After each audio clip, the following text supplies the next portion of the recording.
If a man devotes himself to the instructions of his own unconscious, it can bestow this gift, so that suddenly life which has been stale and dull turns into a rich, unending inner adventure, full of creative possibilities. That one really stood out to me. I want to put that on like a post-it somewhere and put it up in my room. I want to be reminded of this one for sure. What's up guys, it's the host, you're watching The Gray Medium, and today I am diving back into my discussion on Carl Jung's Man and His Symbols. Today we're going to be discussing Chapter 3, The Process of Individuation. Today's chapter is written by M.L. von Franz. If you're unfamiliar with the book, the first of the 5 chapters is written by Carl Jung himself. Chapters 2, 3, 4, and 5 are written by colleagues and peers of his. Like I said, this is a 5-video series. I've already published videos for chapters 1 and 2. Like I said, we're doing chapter 3 today, and if you subscribe, stay in touch,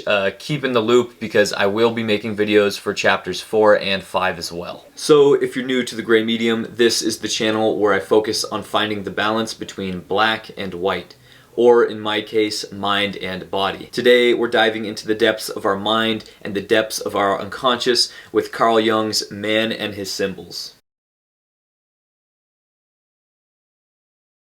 So the big thing that's mentioned early and often in this chapter is the idea that our dreams have reoccurring symbols and themes. If you are to wake up from a really vague dream and you are to look at what it is that you just experienced, you might be really thrown off by it. But this is where von Franz stresses the importance of continuing to record your dreams and continuing to take note of different things that occur over and over again. Although it can be discouraging to wake up from a nightmare or a fever dream or some really odd just dream of sorts, and to look at it and to feel like there's absolutely no meaning to it, what we could do is we could look at our dreams over an extended period of time, over multiple weeks, multiple months, multiple years, and we could recognize that some things, some themes, some symbols, they appear, they disappear, and then eventually they reappear in our dreams. The whole idea behind doing this is that if we zoom out and we look at the things that are continuing to show up in our dreams, we could gain more insight into whatever it is that we're supposed to be learning from these dreams. And Jung is a huge believer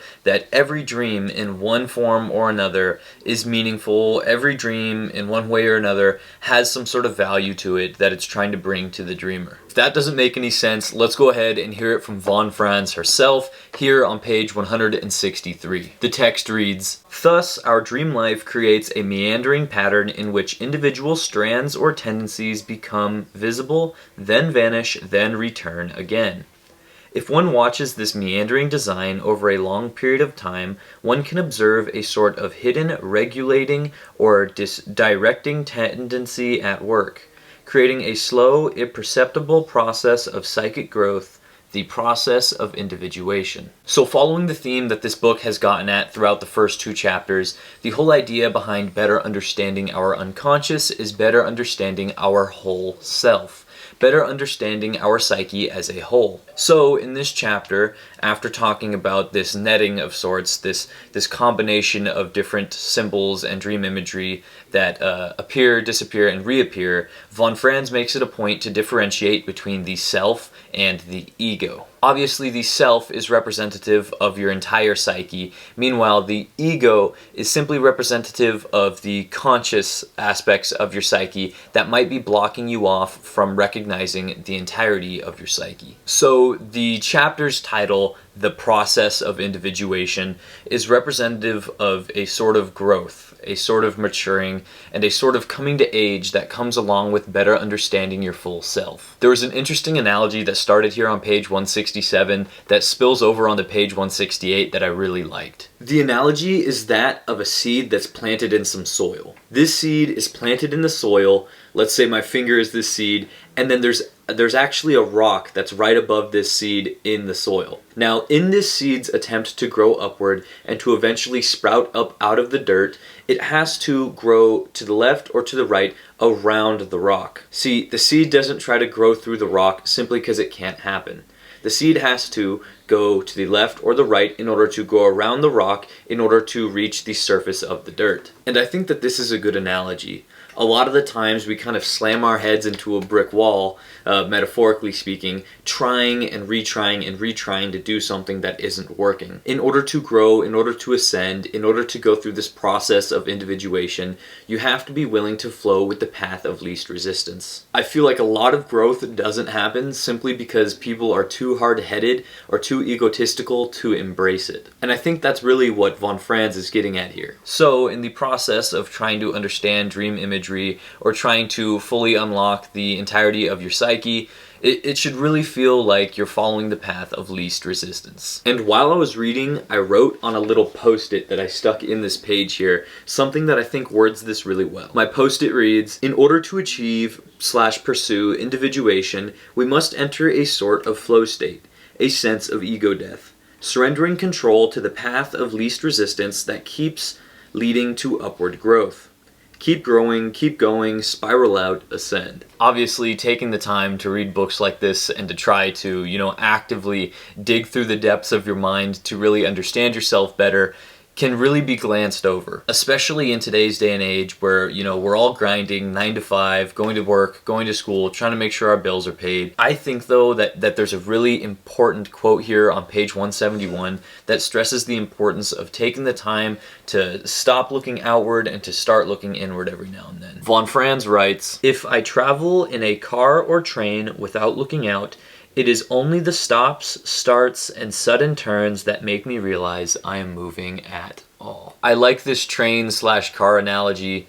I'm not going to spend too much time talking about it, but just the self-awareness of yourself in relation to the world around you and your self-awareness of your own process of growth is really cool, and I like that idea of, having to actually stop and look out the window of that train every now and then to realize that you are actually moving forward. Definitely one to keep in mind. One of the things that Carl Jung is most popular for is his phrase, the shadow. I briefly mentioned it in the previous video. However, the shadow, as described by Carl Jung, is a personification of the attributes or the characteristics that are repressed or completely ignored within the human psyche. Meaning that different things, different attributes, different characteristics that you may have that you're completely unaware of are going to act themselves out in dream imagery, and they're going to be a personified version of these things that you are unaware of doing. So how does the shadow play into the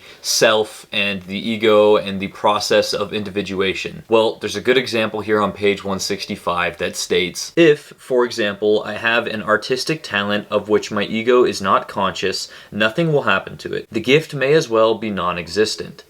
Only if my ego notices it can I bring it into reality.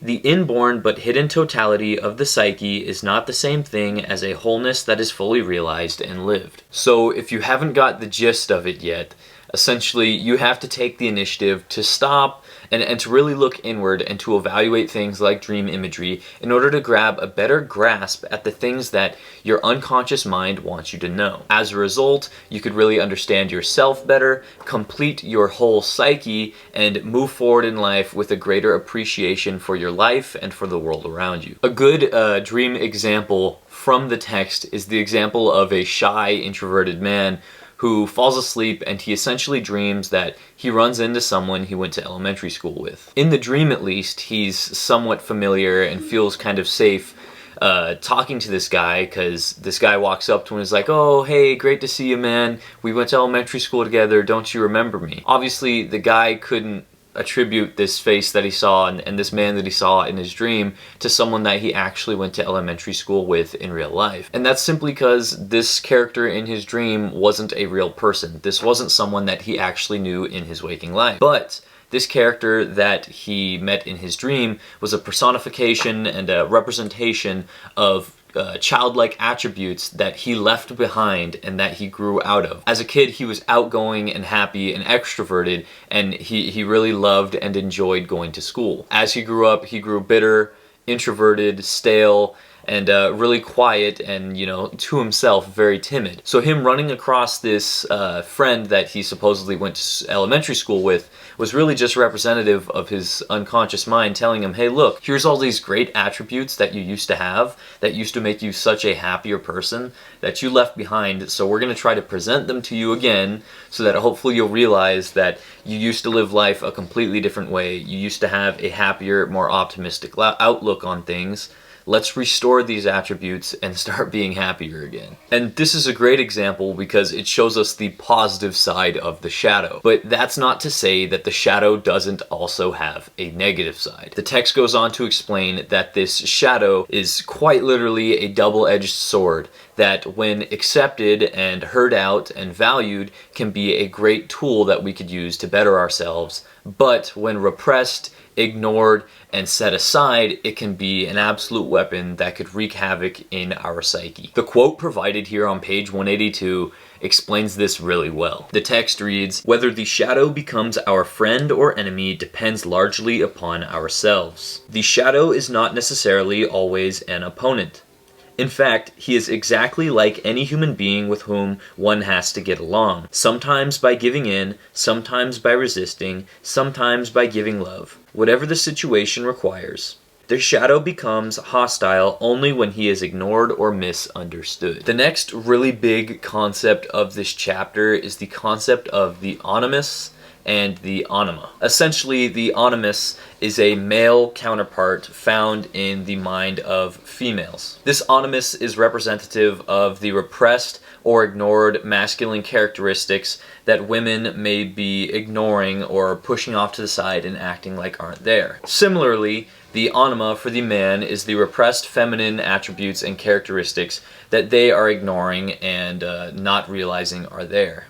So in an era of the internet where there's a lot of men trying overly hard to be masculine, and we hear this phrase, fragile masculinity, this is essentially where the Jungian would argue that the man with fragile masculinity who's constantly trying to reassure people of his manliness can definitely use a lesson in bettering his relationship with his anima. Similarly, this is where a woman who's trying overly hard to be feminine, who's gotten out of touch with her masculine characteristics, may actually benefit from bettering her relationship with her animus. The union of both the masculine and feminine characteristics is a huge part of balancing out the psyche and acknowledging one's truest, fullest potential. So obviously for men who are dreaming about the presence of their anima, a lot of the time this anima will present itself personified through a woman. Similarly, women who are dreaming and they're seeing the personification of their animus will oftentimes see their animus presented in the form of a man. And as von Franz continues to dive deeper into this chapter,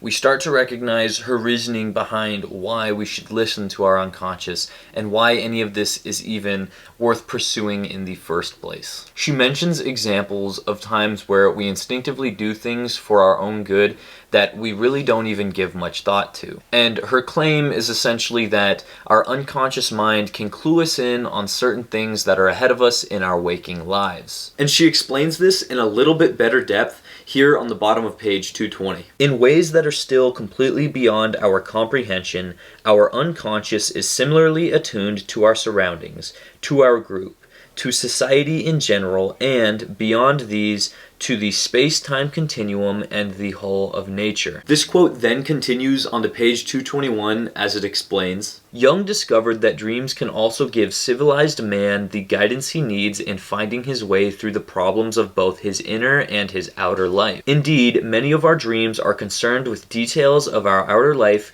and our surroundings. This concept is better explained by a phrase that Jung called synchronicity. The text describes it. Dr. Jung put forward a new concept that he called synchronicity. This term means a meaningful coincidence of outer and inner events that are not themselves casually connected. The emphasis lies on the word meaningful. So I could imagine this is where people start to lose Carl Jung.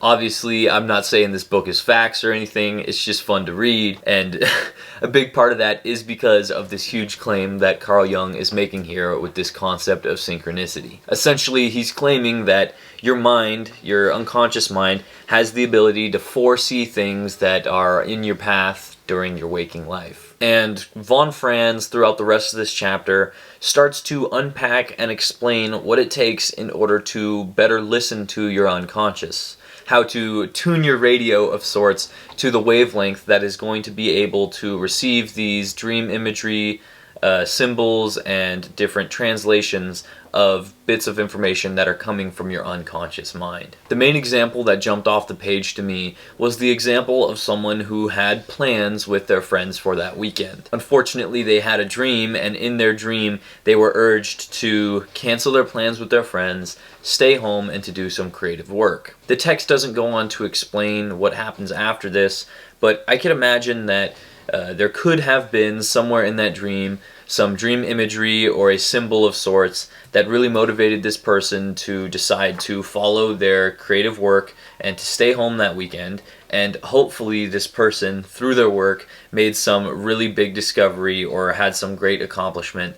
And then we could say that the unconscious mind played its role there. So, in a way, von Franz is essentially saying that when the unconscious calls, you must answer. When the unconscious calls, you have to be willing to pick up the phone on the first ring and to dive into your own psyche. That is, after all, what makes up this process of individuation. The process of individuation is highly built upon your ability to pick up what your unconscious is putting down. And because of this, she spends the end of this chapter really driving home the idea that your process of individuation, your process of interpreting your dream imagery and the symbols presented to you by your unconscious is not necessarily going to be a similar model to that of someone else who has already done this. You can't try to imitate someone else's process of individuation simply because you'll end up trying to replicate their results that aren't fitted and they aren't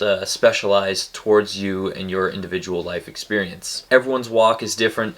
You have to be willing to walk the walk and to absorb the information that your unconscious mind is giving you in order to truly fulfill your own process of individuation. And obviously, it wouldn't be a great chapter without an absolutely great ending, so I'm going to close on this quote here from the bottom of page 254. Von Franz writes, "But to me it seems certain that Jung's discovery of the process of individuation is a fact that future generations will have to take into account if they want to avoid drifting into a stagnant or even regressive outlook." So if you've made it this far, I appreciate you a bunch. Thank you for watching the video. If you're new, subscribe. If you enjoyed, leave a like and leave a comment down below to start a discussion. If you're interested in following the rest of the series, like I said, videos 1 and 2 will be linked down below, and as I post videos 4 and 5, I'll make sure to include those links down below in the description as well. Until next time, this is the host. You're watching The Gray Medium. Stay gray.